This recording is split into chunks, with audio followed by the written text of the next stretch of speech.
Hey everybody, thank you for watching.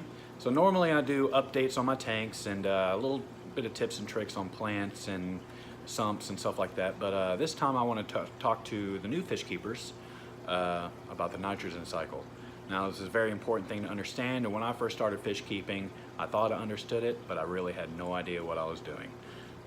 And I have a feeling that's no matter how much research you do, until you really get your hands on it, you're going to learn a little bit, but you really learn when you practice it.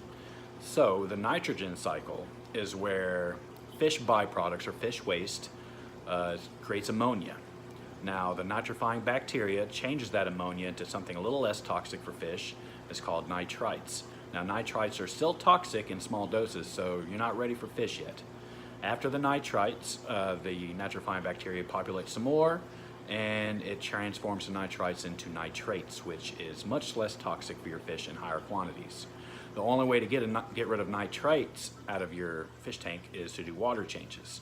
So that's one of our jobs as a fish keeper. Just like all pets you'd have, you have to pick up the poop, or you have to, clean the litter box or anything like that, maybe clean the cage. Same thing with fish, you have to clean their cage as well. And we do that by removing, fecal matter and changing the water.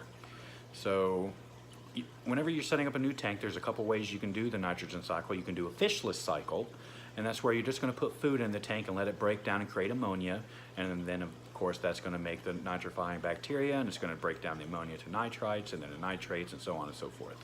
Or you can do a fish cycle, a fish-in cycle. It's not something I really recommend, but you can use those little feeder fish, and they are pretty hardy, like the little goldfish. Those are pretty hardy, but the last thing you want to do is release that back in, because you're stuck with that fish. So I would recommend doing a fishless cycle.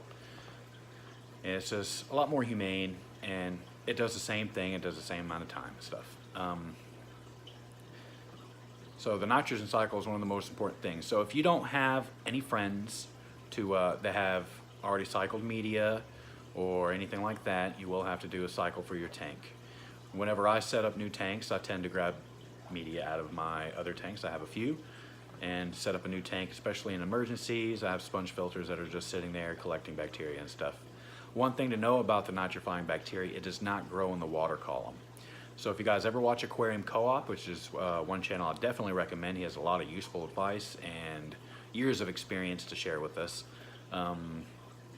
He hot rods all of his filters. So the filter pads, the disposable filter cartridges for hang on the back filters, are really a money hole. So you can hot rod your filter, to steal one of Corey's sayings, hot rod his filter, and put sponges in there, and that's going to create surface area for your bacteria to grow. It also grows on the surfaces of the glass. It grows on all the sand and substrate and rocks and stuff, anything you have in your aquarium. And as long as there's water flowing over it, then the bacteria is going to do its job and pull the toxic chemicals out of the water. I don't run carbon in any of my tanks. The only time I ever do is if I'm pulling meds out, or if the tannins just get too much for me and I really want to remove some of the tea-colored water. But even then, the tannins are really beneficial, which has absolutely nothing to do with the nitrogen cycle.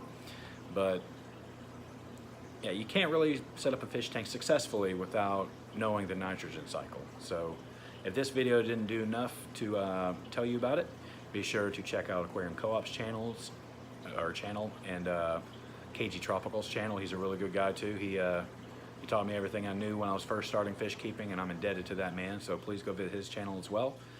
And if you have any questions, just leave them in the comments and I'll try to answer them to the best of my ability. Thank you for watching.